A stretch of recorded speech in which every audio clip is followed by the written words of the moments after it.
پانچ لائن کے معزز دوستو، السلام علیکم۔ آل سعود کا ایک اور وار، فلسطین دشمنی میں امت مسلمہ کے جسم میں ایک اور خنجر گھونپ دیا گیا۔ محمد بن سلیمان اور اسرائیلی وزیراعظم نیتن یاہو کی خفیہ ملاقاتیں، کیا کھچڑی پکائی گئی، سب واضح ہو گیا۔ پاکستان پر بھی مسلسل دباؤ کے باعث پاکستانی سیاستدانوں نے بھی نرم گوشہ ظاہر کرنا شروع کر دیا۔ کیا پاکستان بھی اسرائیل کو تسلیم کر لے گا؟ آج ہم آپ کو اسرائیل کو تسلیم کیے جانے کے حوالے سے تلخ حقائق بتائیں گے۔ تاہم نئے شامل ہونے والے دوستوں سے التماس ہے کہ پانچ لائن کو سبسکرائب کر کے بیل نوٹیفیکیشن بھی آن کر لیں تاکہ آپ تک خطے کی اہم اور تازہ صورتحال بر وقت پہنچ سکے۔ تو آئیے چلتے ہیں موضوع کے اصل حصے کی جانب۔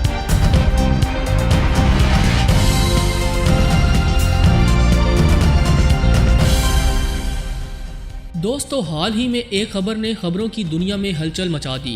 یہ خبر اسرائیلی وزیراعظم بنجمن نیتن یاہو کے دورہ ریاض اور سعودی ولی عہد شہزادہ محمد بن سلیمان سے ان کی ملاقات پر مبنی ہے۔ اگرچہ سعودی وزیر خارجہ نے ملاقات کی تردید کی، لیکن بعض ایسے ٹھوس شواہد موجود ہیں جن سے ظاہر ہوتا ہے کہ یہ خبر حقیقت پر مبنی ہے۔ معروف امریکی اخبار وال سٹریٹ جرنل نے ایک اعلیٰ سطحی سعودی حکومتی عہدیدار کے بقول لکھا کہ سعودی ولی عہد شہزادہ محمد بن سلیمان کے ساتھ اسرائیلی وزیراعظم بنجمن نیتن یاہو کی ملاقات میں عرب ممالک اور اسرائیل کے درمیان تعلقات معمول پر لانے اور ایران سے متعلق ایشوز پر بات چیت انجام پائی ہے۔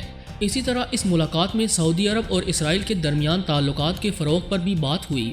دوسری طرف بین الاقوامی پروازوں کی معلومات ظاہر کرنے والی ویب سائٹ نے بھی اس بات کی تصدیق کی کہ اسرائیلی وزیراعظم نیتن یاہو کے زیر استعمال طیارہ ایک پرسنل تجارتی طیارہ تھا جو 5 گھنٹے تک سعودی عرب کے شمال مغرب میں حال ہی میں تعمیر کیے گئے نئے شہر نیوم میں کھڑا رہا۔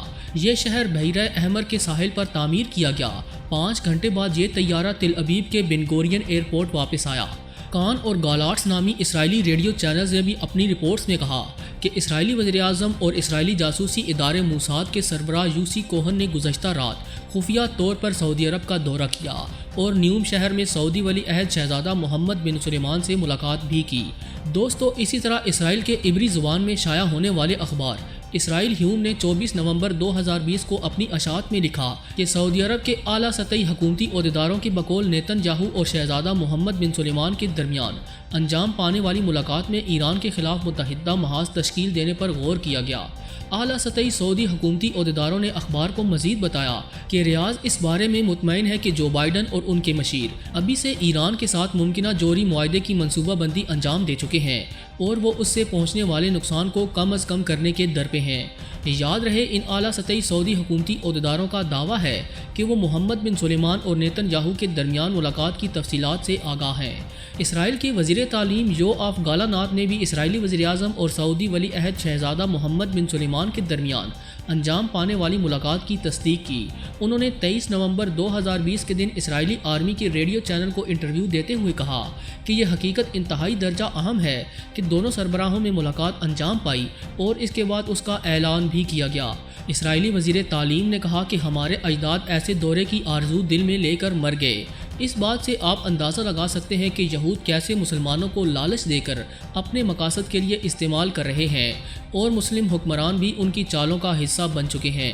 اسرائیلی وزیراعظم نیتن یاہو کے ساتھ سعودی ولی عہد محمد بن سلیمان کی ملاقات پر مبنی خبر شائع ہونے کے بعد وسیع پیمانے پر اسلامی دنیا میں اس کے خلاف شدید رد عمل آنا شروع ہو چکا ہے۔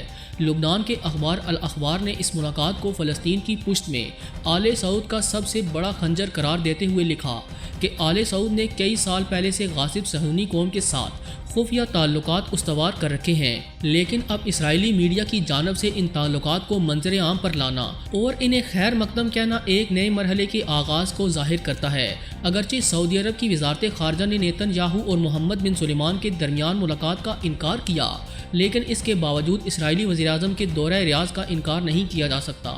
دوستو، یہ دورہ ایک نئے مرحلے کے آغاز کو ظاہر کرتا ہے جو صہیونی اسرائیلی ریاست اور آل سعود کے درمیان اعلانیہ اتحاد سازی کا مرحلہ ہوگا۔ اس حوالے سے یہ خدشہ بھی ظاہر کیا جا رہا ہے کہ ممکن ہے کہ آل سعود اور اسرائیلی ریاست ڈونلڈ ٹرمپ کی وائٹ ہاؤس سے رخصتی سے پہلے ایک اور بڑا شدت پسندانہ اقدام انجام دیں، اور ان کے اس اقدام کا خطرہ سب سے زیادہ فلسطین پر چھایا ہوا ہے۔ ماضی کے برعکس اس بار اسرائیلی انٹیلیجنس ایجنسیز نے اس ملاقات کو منظر عام پر لانے کی اجازت دی، جس سے اسرائیل اور سعودی عرب کے درمیان بڑھتے دوستانہ تعلقات ظاہر ہوتے ہیں۔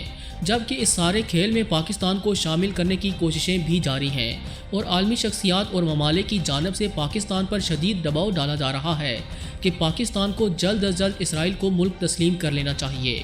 یہی وجہ ہے کہ گزشتہ دنوں پاکستانی وزیراعظم جناب عمران خان صاحب نے ایک ٹیلی ویژن کو انٹرویو دیتے ہوئے کہا کہ ان پر بعض قریبی دوست ممالک کی طرف سے بہت پریشر ہے کہ وہ اسرائیل کو تسلیم کریں۔ یاد رہے کہ اس وقت متحدہ عرب امارات، بحرین اور سوڈان اسرائیل کو تسلیم کر چکے ہیں۔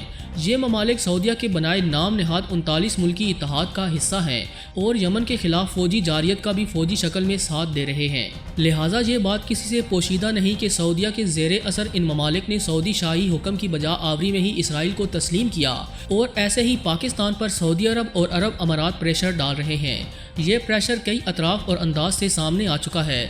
بالخصوص ان ممالک میں بڑی تعداد میں پاکستانیوں کی لیبر کاروبار کی شکل میں موجودگی اور ان کے لیے مشکلات کھڑی کرنے، انہیں ہیلے بہانوں سے تنگ کرنے، انہیں ملک سے بغیر بتائے بے دخل کرنے، حتیٰ کہ ہزاروں افراد کو امارات میں بلا جرم جیلوں میں ڈالنے یا غائب کر کے پریشان کرنے اور امارات میں پاکستانیوں کی دکانوں کو جرمانے سے خوفزدہ کرنے جیسے واقعات معمول بن چکے ہیں، جن پر ابھی تک حکومتی سطح پر کسی قسم کا رد عمل نہیں آیا۔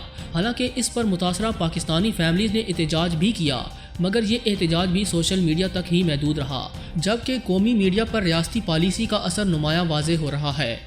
دوستو، اب جبکہ امریکہ میں حکومت تبدیل ہونے جا رہی ہے اور اختیارات نئی حکومت کو ملنے جا رہے ہیں، تو ٹرمپ حکومت، جس نے یہودی اور صہیونی ایجنڈے کو آگے بڑھانے پر کام کیا اور صدر ٹرمپ نے بڑی کوششوں سے اپنے داماد کشنس کے ذریعے ڈیل آف دی سینچری جیسا معاہدہ بھی کروایا، جسے امت مسلمہ سمیت فلسطینیوں نے قبول کرنے سے انکار کر دیا تھا، اب امریکی حکومت جاتے جاتے اپنا کام کرنے کی کوششوں میں دکھائی دیتی ہے۔ سعودی عرب اندرونی طور پر بے شک اسرائیل اور صہیونی کی جتنی بھی مدد کر لے، جب تک ظاہری طور پر اسے تسلیم کرنے کا اعلان نہیں کرتا، اس وقت تک اس کے فوائد اسرائیل اٹھانے سے قاصر ہی دکھائی دے گا اور پاکستان کو دو ٹوک الفاظ میں اسرائیلی ناجائز ریاست کو تسلیم کرنے سے انکار کرنا چاہیے، کیونکہ اسرائیل فلسطینیوں کا قاتل اور مسلم امہ کا دشمن ہے، جس سے دوستی کسی صورت قبول نہیں۔ دوستو، اسرائیل کو تسلیم کرنے کے حوالے سے آپ کی رائے کیا کہتی ہے؟ ایک پاکستانی ہونے ناطے اپنی رائے کا اظہار لازمی کیجیے گا۔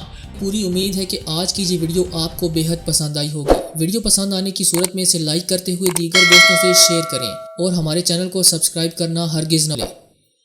آج کی ویڈیو میں بس اتنا ہی۔ اگلی ویڈیو تک کے لیے اللہ نگہبان۔